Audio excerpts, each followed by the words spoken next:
You have heard about it, but if you hadn't, I know you had moments in your life where we call them come to Jesus moments.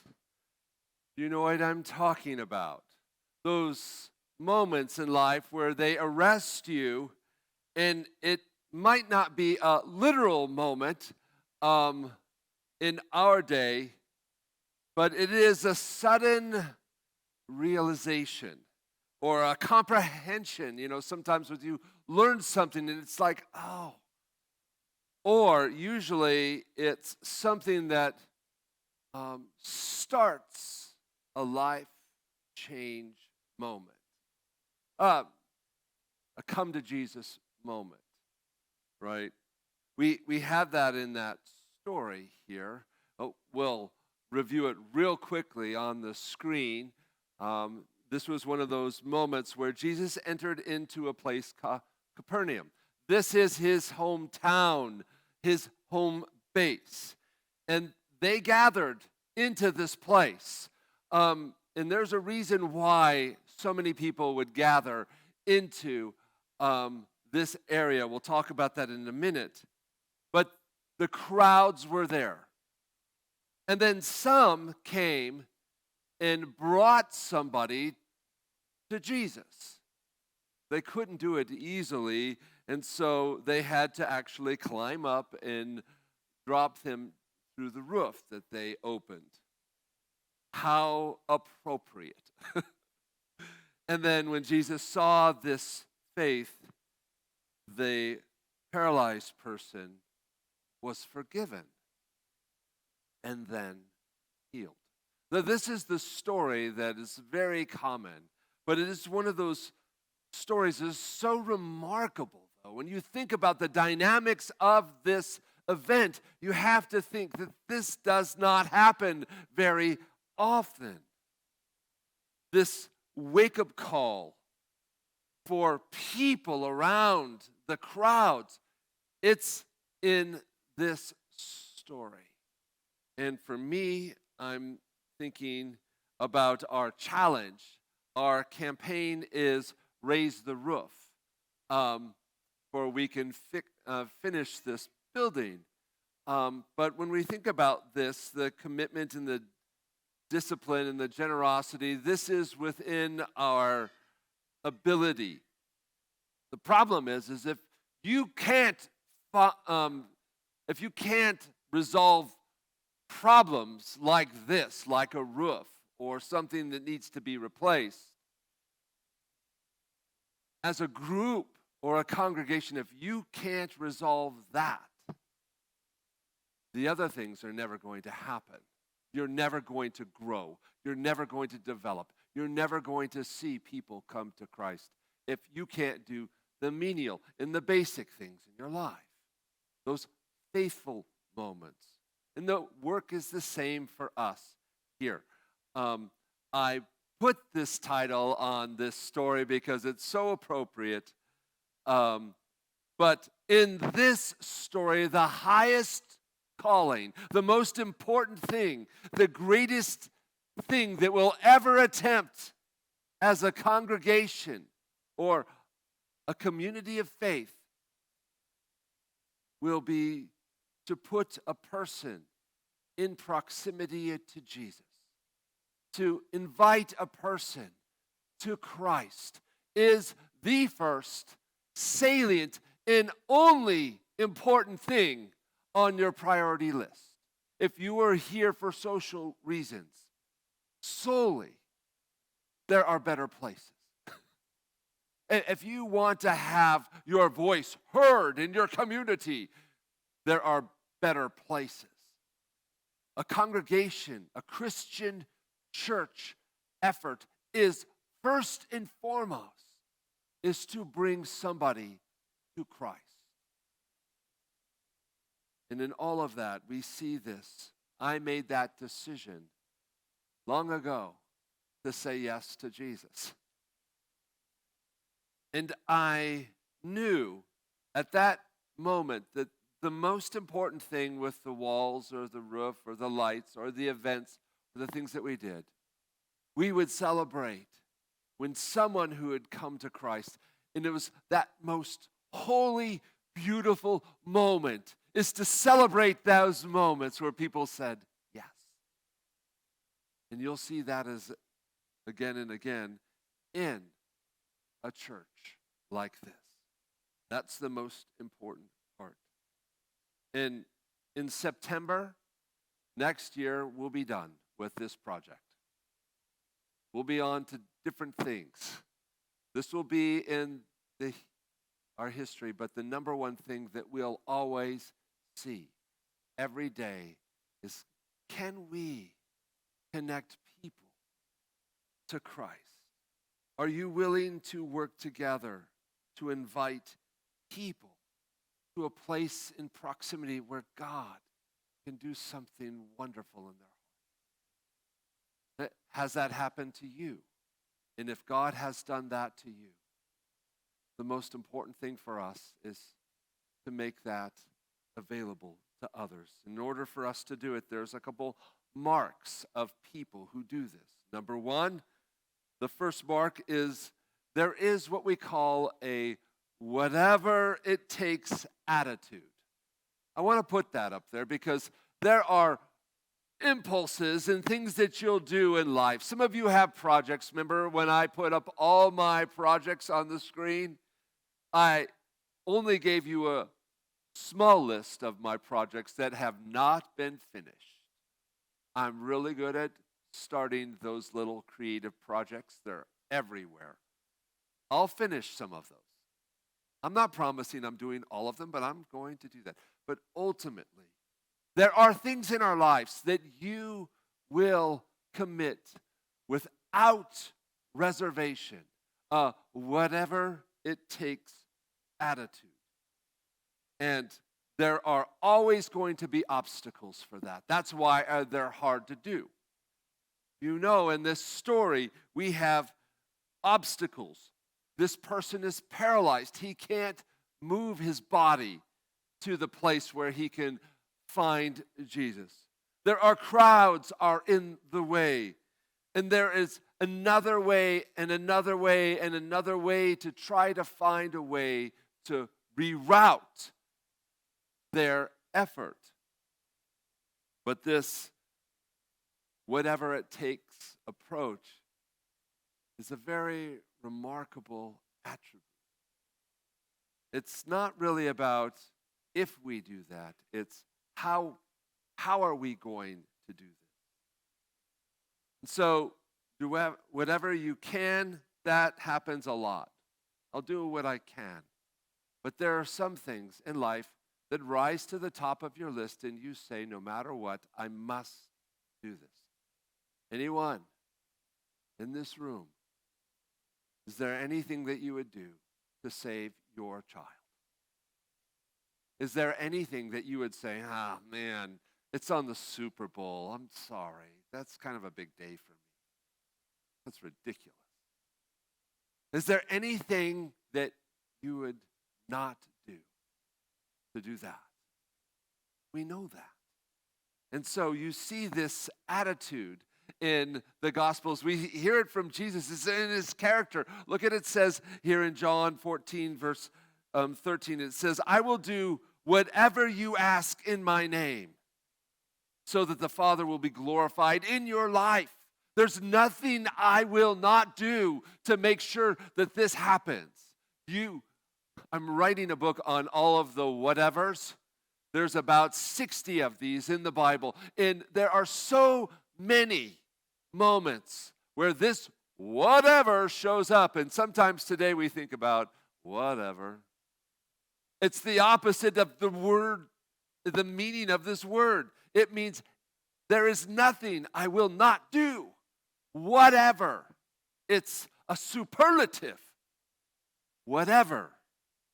Colossians 3, it says, whatever you do, work at it with all of your heart, working for the Lord, not for human masters, since you know that you will receive some sort of inheritance from the Lord as a reward.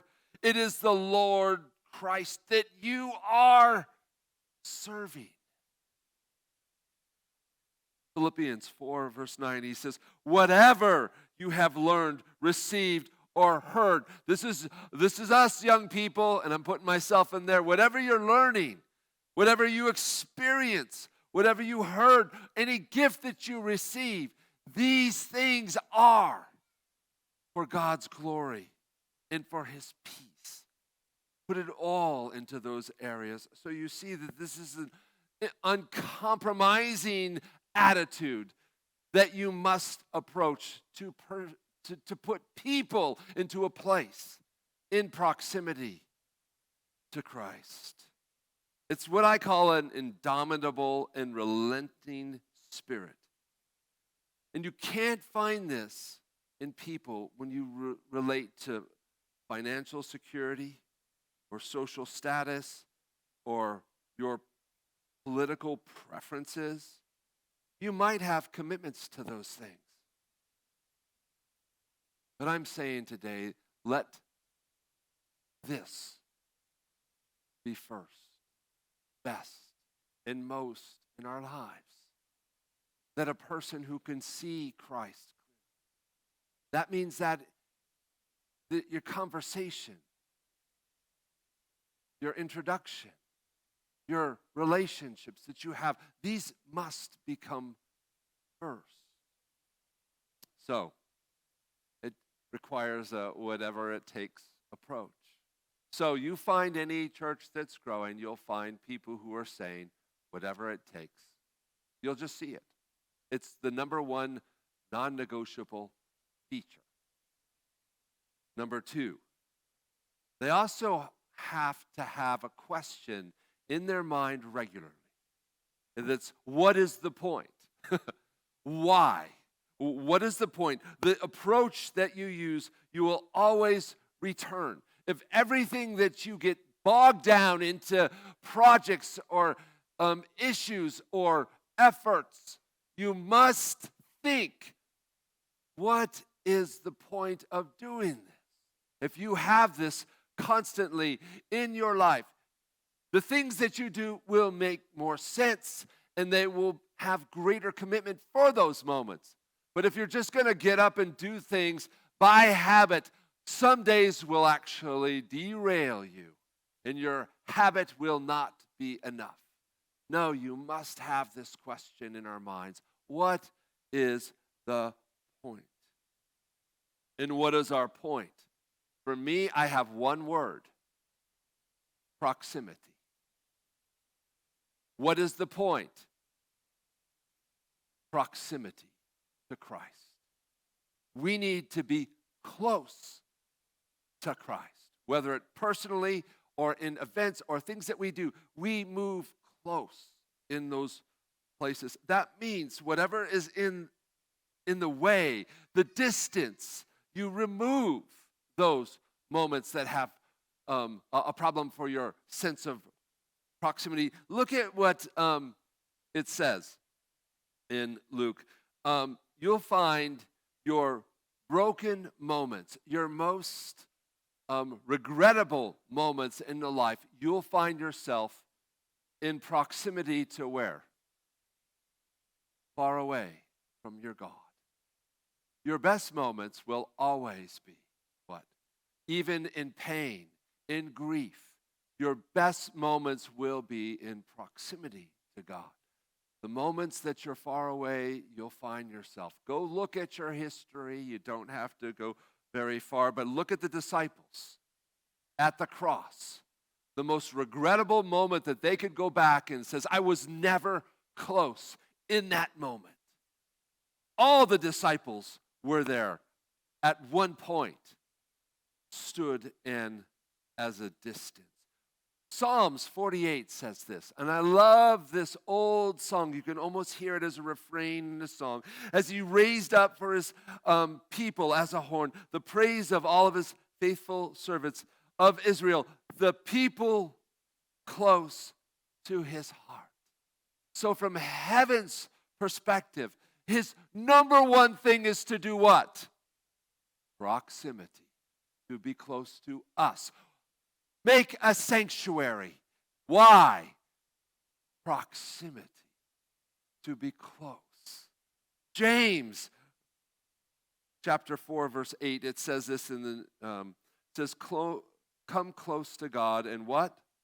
God will close to you. Do you ever, have that moment where you don't know if you should shake hands or fist bump, or do you just throw up your arms and say, bring some sugar here right now? You ever do that? I'm wondering, this person, sometimes I'm a hugger, so I'm going to hug you sometimes. And I had one person who just hate that. And I would always do this for this person. I'd just go up and I said, I would hug her. He says, I know it's important for you. I know, I'm just going to linger right here on your shoulder. And I could almost feel the hives all through his body. Proximity, right? I said, come close up. But you know those moments that as you come close to God, he's already made those steps already. As you come to God, he has already made his steps before. It's not just that. This is actually the method of Jesus. Look at what it says in Mark 3. Check this out, Carson. You're going to love this. It says, Jesus went up to the mountain and summoned all who wanted to be around Jesus. And they came to him. He appointed 12, and he also named apostles to do what? To be with him. That's his job, his work in proximity, to come and see. And what we don't know, we'll learn along the way. It was one of the most beautiful things. But I'm telling you, that life, that sense of joy, that conversation with God that you want, it doesn't happen waiting and stepping back far away. Anyway, I was looking at why is in this story filled with all these people? And then I went up and looked up the word crowds. And I don't know, how many of you love crowds? You like to be with a lot of people? Raise your hand. Okay. Oh, there are other ways to phrase that question. We like our space, don't we?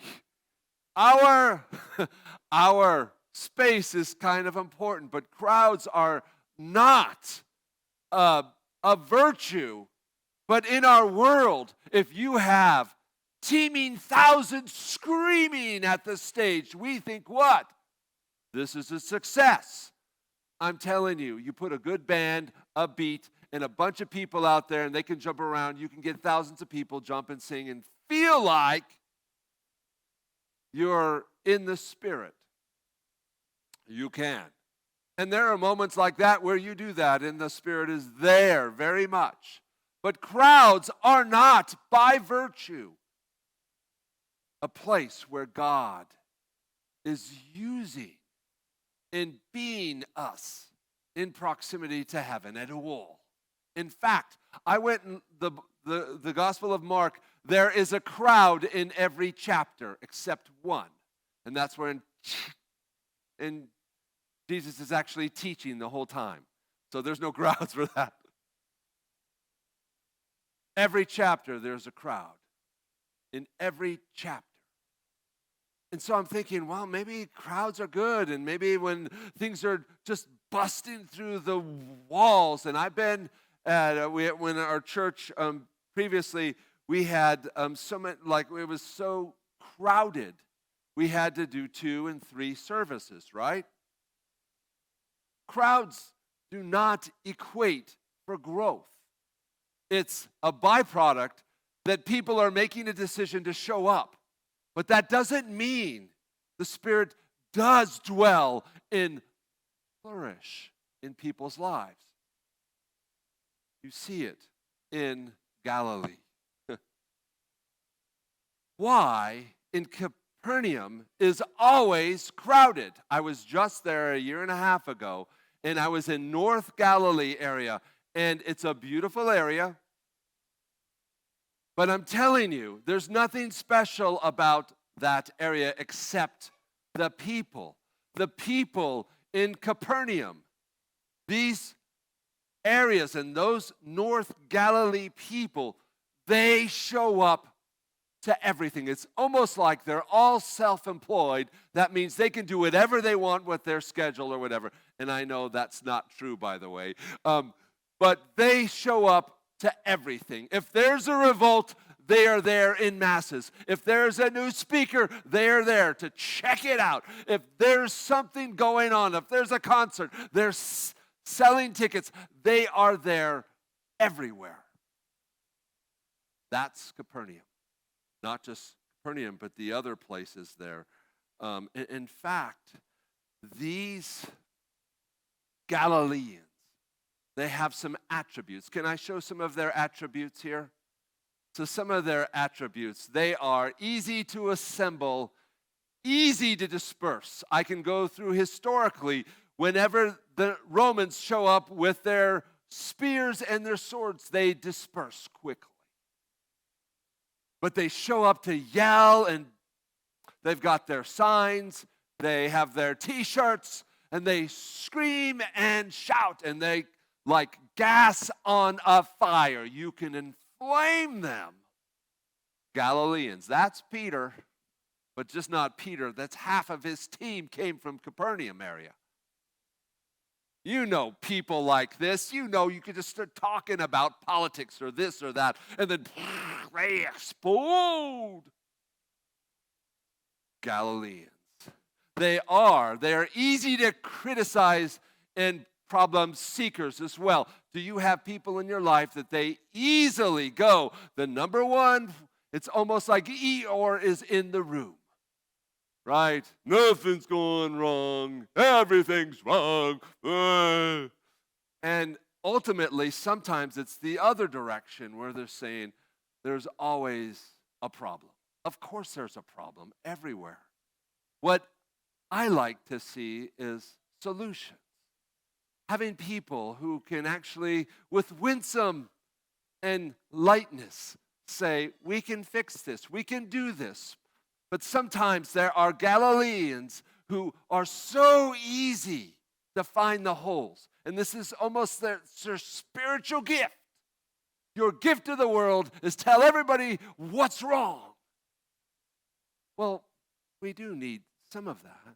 If you're going to be an engineer, you have to find the problems, right? If you're a mechanic, you have the problems. If you're going to be a mama, you're going to have to find the problems, right? Dads, you're not the solution guys all the time either, right? We have to think about our attitude toward these. But these Galileans were very quick to speak, right? But actions, easy to disperse. That's Peter. That's the whole area. And remember, whenever there was a moment where Jesus was there, Mark 1, 2, and 3, there are crowds everywhere. People gathered.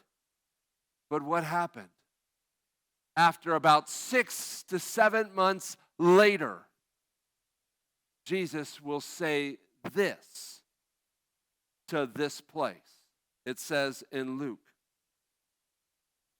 It says in chapter 10, verse 13, it says, woe, Chorazin, North Galilee. And same thing with Bethsaida, North Galilee. For all those miracles I did for you and all the things that I did, if I had done that in any other city, we would have this giant revolution. If I had done those things in other places, that place would just be rich with the kingdom of God. In Capernaum, come on, people. You could have been lifted in all of this stuff to the heavens, but what? You just go down. His own town. Capernaum. We have a lot of people who want to find problems, to speak out. whether it's passive aggressively underneath your breath or out loud. But what about the people who will say, yeah, let's go forward. Let's do this. What can we do? What can we? In all of that, I look at that attitude. When a church finds the most important thing in life is to put one person into the feet of Christ, that place will grow. When that's the primary, first, best, and greatest, that will happen. So my question is, do you have that whatever it take attitude today? Do you have that ability to say, what's the point? Why am I doing this? And you put those things connected that to a whatever it takes. That is one of the most remarkable things you'll see, like in this story. And I say, when you put those two things together, you have a will and you have a way. You have the mind and you have a method. You know, it's in the ministry of healing. I go back to this beautiful passage. And it says this. In the book of the ministry of healing, it says, there is a need of coming close to people by personal affect. If less time were given to sermonizing, and I'm almost done, by the way. This is not just for me. It's for you too. You're sermonizing. And more time were spent in personal ministry, greater results would be seen. Listen to this. The poor are to be relieved. The sick cared for. The sorry, and the bereaved, comfort. The ignorant, instructed, and the experienced, counseled. Look at this. It says, we are to weep with those who weep and rejoice with those who rejoice. Side by side. Amen. By the power of persuasion, the power of prayer, the power of the love of God, the work will not, cannot be what? Without. We will see those. But there has to have that dominable spirit of going into those places. And I say, is that what Jesus saw? It says in the scriptures, verse 5. In this story is when these people, these 4 people brought him into town, up the ladder, over the roof, to remove the roof and drop him into his face. You remember what Jesus says? He says, when Jesus saw their faith. Whose faith? The crowd's? The 4. When he saw their faith, he was forgiven and restored. Is it possible that God is willing to do that for us? It takes a community to carry one person this way. It takes a community that will do the hard work of dirty work sometimes. But it is this band of 4 friends who just decided that this is the most important thing to do. I will not stop until my friend is there. Is likely the most remarkable story in the Gospel of Mark. I'm thinking about that every day. At the end of the day, if I close my eyes, and if I start up this day, and I just say, Lord, I'm willing to do whatever it takes. And I know what it means to heaven. But what about us? What happens when all heaven rejoices, when one person makes that decision? We think about that and we step forward. The roof, we'll get this. It does take your commitment. This is not just a clever connection to the roof and Mark and this. No, this is connected because what we do in real life is also what we'll do in the spiritual world.